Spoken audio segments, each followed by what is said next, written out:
The book of Enoch reveals that mothers passed away giving birth to babies so massive they tore through human bodies.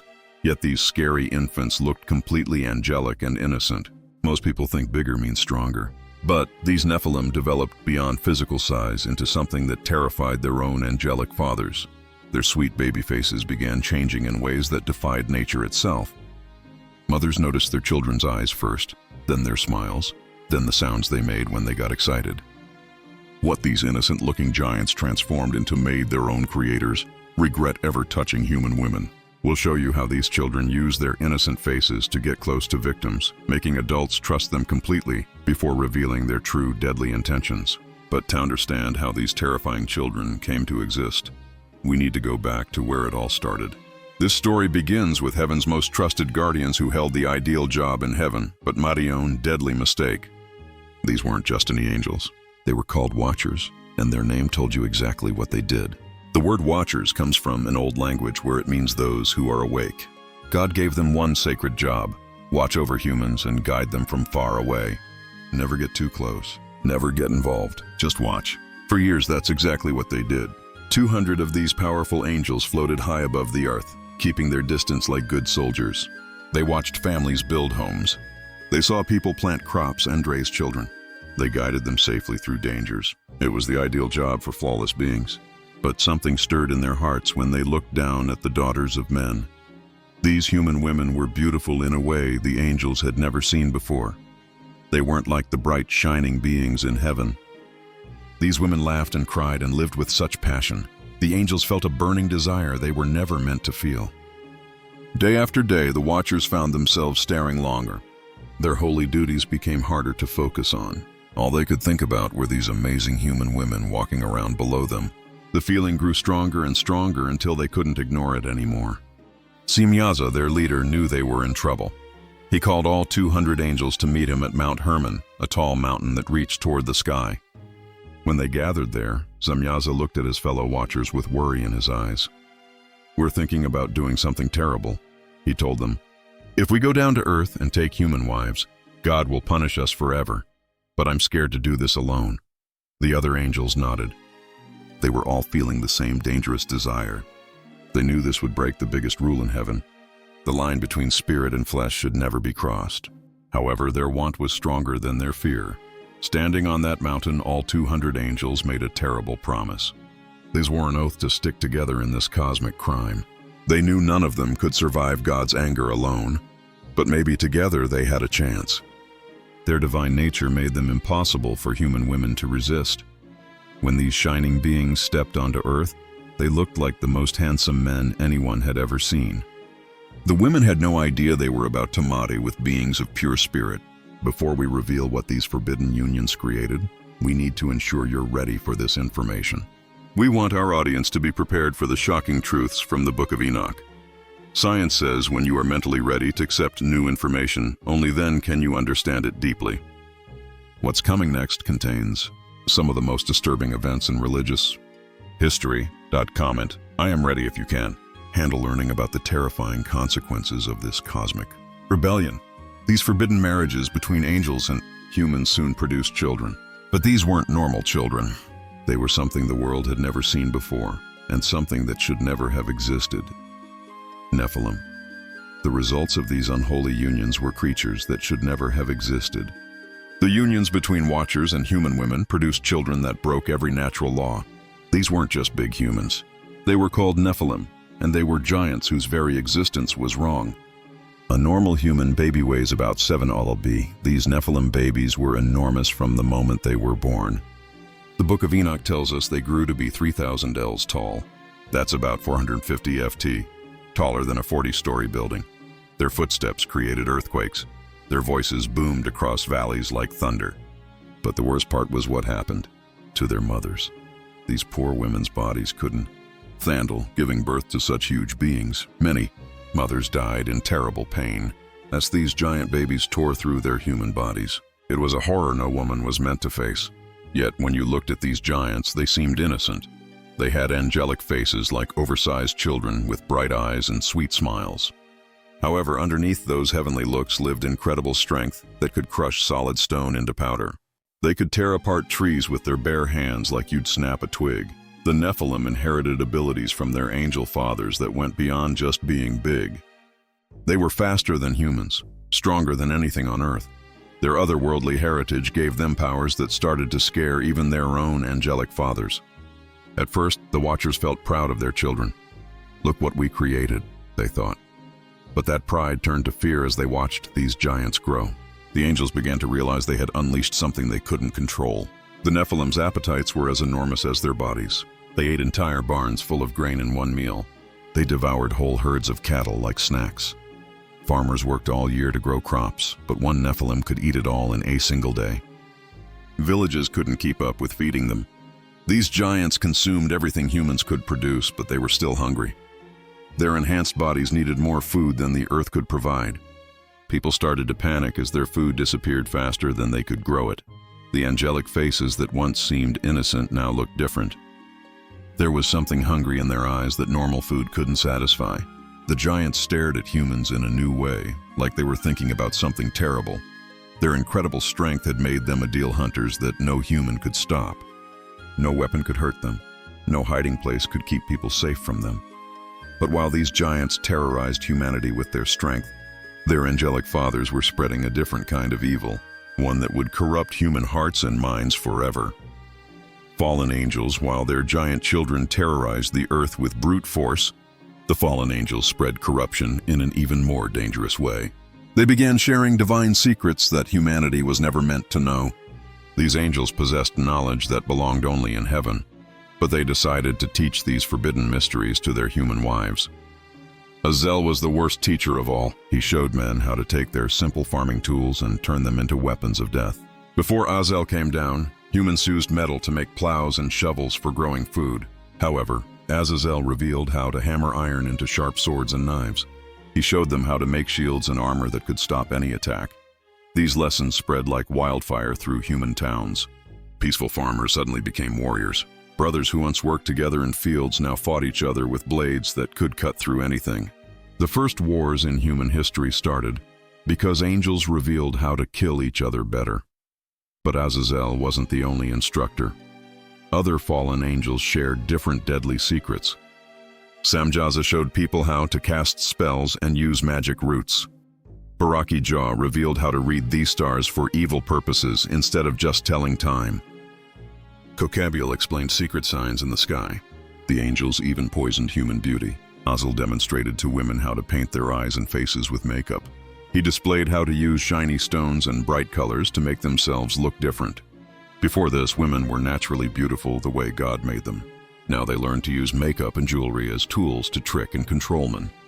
People discovered how to charm evil spirits and control hidden forces they didn't understand. They learned to read clouds and predict the future in ways that went against God's plan. Magic and witchcraft infected every village like a deadly sickness. Towns that once lived in peace became centers of violence and pride. Men bragged about their new weapons. Women competed to look the most attractive with their new paints and jewels. Nobody cared about being good anymore. They only wanted power and beauty and ways to hurt their enemies. The angels instructed humans to break every rule God had given them. War, magic, and vanity infected every part of human life. Love grew cold between families. The land became soaked with blood from all the fighting. This heavenly wisdom created a waterfall of sin that poisoned everything it touched. The Watchers' greatest crime wasn't just breaking God's law themselves. It was instructing humanity to break it too, spreading evil like a deadly plague. However, while humans learned these forbidden arts, the giant Nephilim were facing a crisis of their own. Their massive appetites had consumed every source of food on Earth, and their hunger was driving them toward an unthinkable solution. Nephilims. The Nephilim had devoured everything. Every grain store was empty. Every herd of cattle was gone. Every farm had been stripped bare. These giants had consumed every source of food in the known world. But their otherworldly hunger still burned inside them like fire. Their enormous bodies needed more food than the earth could ever produce. Normal meals were like tiny snacks to beings who stood 450 ft tall. They had eaten so much that entire regions became wastelands with nothing left to harvest. Then the first Nephilim made a choice that changed everything. He looked at a human, not his family, but as his next meal. In that moment, these giants crossed the final line from troublesome big kids into pure evil monsters. Their angelic faces became masks to trick people. They would smile sweetly and call humans over with voices that sounded kind and gentle. People trusted them because they still looked like innocent children, just really big ones. However, when someone got close enough, the giants would grab them and reveal their true deadly plans. Word spread quickly through human towns that the giants had developed a taste for human flesh. Families packed up everything they owned and ran as fast as they could. But where could they go? These monsters could take giant steps that covered miles. Their thundering footsteps warned everyone that death was coming. The giants became ideal hunters. Their incredible strength meant no human weapon could hurt them. No walls could keep them out. No hiding place was safe. They could smell humans from miles away and hear heartbeats through thick stone walls. Screams echoed through valleys as the Nephilim hunted down every person they could find. Mothers grabbed their children and tried to run, but giant hands could reach down and pluck them up like picking flowers. Fathers fought back with swords and spears, but their weapons bounced off the giants like toys. The giants didn't just eat humans either. They hunted every living thing they could catch. Birds, fish, reptiles, wild animals. Nothing was safe from their endless hunger. They even ate each other when they got desperate enough. Even the earth itself seemed to cry out in pain. The ground was soaked with blood. Rivers ran red. The very land accused these lawless monsters of breaking every rule of nature. Humanity's desperate cries for help rose up to heaven like smoke from a fire. People begged God to save them from these cannibals who had once been their neighbors' innocent-looking children. Those cries reached the throne of God, and immediately called forth his most powerful warriors to end this rebellion once and for all. Archangels, God's patience had reached its limit. Instead of sending one angel, he summoned 4 of his most powerful warriors: Michael, Gabriel, Raphael, and Uriel. Each archangel received orders that would reshape the entire world, targeting different aspects of the cosmic rebellion that had infected both heaven and earth. These weren't ordinary angels. They were archangels, the strongest, most trusted warriors in all of heaven. Each one got a different target in this cosmic war against rebellion. Raphael got the job of dealing with Azazel, the angel who had taught humans how to make weapons and war.